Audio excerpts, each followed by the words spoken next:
ખબર છે, એન્જિનિયરિંગની પરીક્ષાઓમાં ક્યારેક એક નાની અમથી ભૂલ પણ મોટો ફરક પાડી શકે છે. તો ચાલો આજે આપણે ટ્રાન્સફોર્મરની એફિશિયન્સી ગણવામાં થતી એક એવી જ સામાન્ય પણ ગૂંચવી દેનારી ભૂલ વિશે વાત કરીએ, જેમાં સારામાં સારા વિદ્યાર્થીઓ પણ ફસાઈ જાય છે. હવે જરા આ સવાલ જુઓ. લાગે છે ને એકદમ સીધો સાધો, પણ શું એ ખરેખર એટલો જ સરળ છે જેટલો દેખાય છે? કારણ કે મોટાભાગે જે દાખલા સૌથી સીધા દેખાતા હોય ને, એમાં જ એક એવી છટકાબારી છુપાયેલી હોય છે જે આપણા કોન્સેપ્ટની અસલી પરીક્ષા લે છે. તો ચાલો શરૂઆત જ કરીએ એક દાખલાથી, બિલકુલ એવો જ જેવો પરીક્ષાના પેપરમાં જોવા મળી શકે છે. તો આ છે આપણો પ્રશ્ન.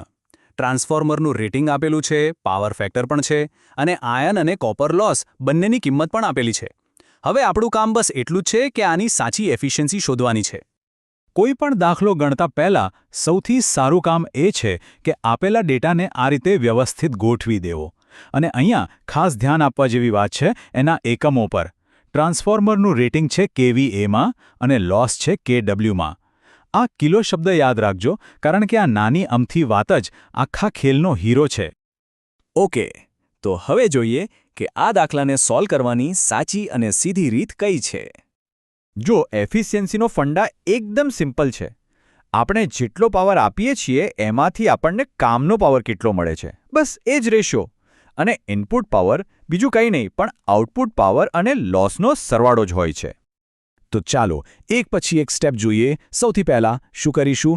આઉટપુટ પાવર શોધીશું, એટલે કે 100 કેવીએને 0.8 પાવર ફેક્ટર વડે ગુણીશું, જે આપણને મળ્યો 80 કિલોવોટ. હવે બીજું સ્ટેપ, આ આઉટપુટમાં આપણે બંને લોસ ઉમેરી દઈએ, એટલે કે 80 + 3 + 4, તો આપણને કુલ ઇનપુટ મળ્યો 87 કિલોવોટ. અને છેલ્લે બસ આઉટપુટને ઇનપુટથી ભાગી નાખો અને 100 વડે ગુણી દો, બસ. અને જવાબ શું આવ્યો? 91.95%. આ છે આપણા ટ્રાન્સફોર્મરની સાચી એફિશિયન્સી. સિમ્પલ હતું ને? પણ વાર્તા અહીં પૂરી નથી થતી. અસલી ટ્વિસ્ટ તો હવે છે. આટલી સિમ્પલ ગણતરીમાં એવી તે કઈ જગ્યા છે જ્યાં મોટાભાગના લોકો ભૂલ કરી બેસે છે? એક સવાલ મનમાં જરૂર આવ્યો હશે કે આપણે 1000 વડે ગુણાકાર કેમ ના કર્યો? ઘણાને યાદ હશે કે એફિશિયન્સીના ફોર્મ્યુલામાં તો ક્યાંક 1000 આવે છે, તો એ 1000 અહીં ક્યાં ગયું? અને આ જ છે એ ભૂલનું મૂળ.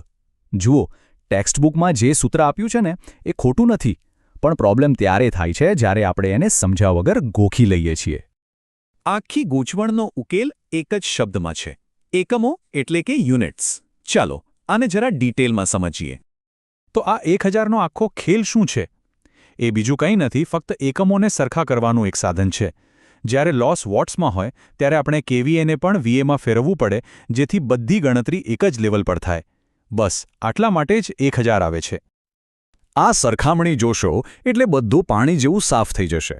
આપણા દાખલામાં જુઓ, રેટિંગ પણ કિલોમાં અને લોસ પણ કિલોમાં, એટલે કે બંને એકમો સરખા લેવલ પર છે, એટલે કોઈ ફેરફારની જરૂર નથી. પણ જમણી બાજુની પરિસ્થિતિ જુઓ. જો લોસ વોટ્સમાં હોત તો પછી આપણે કેવીએને 1000 વડે ગુણીને વીએમાં બદલવું પડત, જેથી બંને એકમો સરખા થઈ જાય. ચાલો આ વાતને વધુ પાકી કરવા માટે આપણે એક બીજો કેસ લઈએ. ધારી લો કે દાખલો થોડો અલગ રીતે પૂછાયો છે. ચાલો માની લઈએ કે એ જ દાખલામાં લોસ કિલોવોટ્સને બદલે વોટ્સમાં આપ્યા છે. જેમ કે આયર્ન લોસ 2000 વોટ્સ અને કોપર લોસ 4000 વોટ્સ. તો હવે શું થશે? હવે જુઓ ગણતરી કેવી રીતે બદલાય છે. અહીં આપણે 1000 વડે ગુણાકાર કરવો જ પડશે. કેમ? કારણ કે આપણા લોસ હવે વોટ્સમાં છે. એટલે આપણે 10 કેવીએને 80000 વોટ્સના આઉટપુટમાં ફેરવ્યું અને પછી એમાં વોટ્સમાં આપેલો લોસ ઉમેરીને કુલ ઇનપુટ મેળવ્યો. અને આ વખતે આપણો જવાબ શું આવ્યો? 93.02%. જોયું ને, ખાલી એકમ બદલવાથી જવાબ આખો ફરી ગયો. તો આ આખી વાતનો સાર શું છે? આમાંથી શું યાદ રાખવાનું છે? બસ આ 3 નિયમો યાદ રાખી લો અને ક્યારેય ભૂલ નહીં થાય. નિયમ નંબર 1, લોસ જો કિલોવોટમાં તો 1000ને ભૂલી જાઓ. નિયમ નંબર 2, લોસ જો વોટ્સમાં તો 1000ને બોલાવવો જ પડશે.